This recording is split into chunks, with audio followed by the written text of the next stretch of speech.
Idrissa, un livreur depuis les 6 dernières années dans la capitale rwandaise Kigali, est resté assis dans sa camionnette presque toute la journée sans clientèle. Une première depuis fort longtemps, nous dit-il. Même l'un de ses clients qui l'appelle pendant notre entretien ne parvient pas à s'entendre avec lui. Avec 10 000 francs rwandais, je ne peux pas traverser la ville d'un bout à l'autre. Le prix du carburant est très élevé ces derniers jours. Je ne prendrai même pas les 15 000 francs pour cette distance. Les 3 derniers mois ont connu une hausse spectaculaire à la pompe, du jamais vu selon les conducteurs de véhicules dans différentes parties du Rwanda. Durant les 3 derniers mois, l'essence coûtait 960 francs le litre. Mais voilà qu'aujourd'hui, c'est 1256 francs, donc une hausse de 300 francs le litre.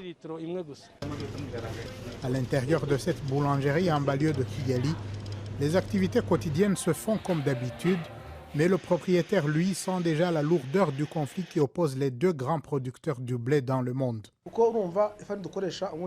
Au fait, la farine que nous utilisons arrive ici en passant par les pays arabes.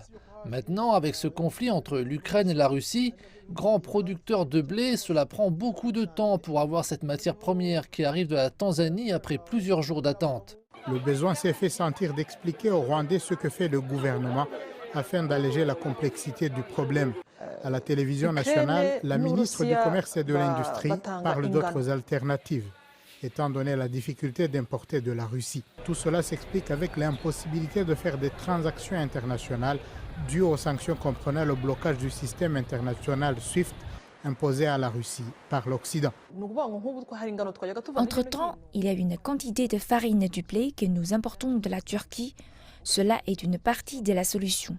Il y a également de l'huile de palme que nous importions des pays arabes.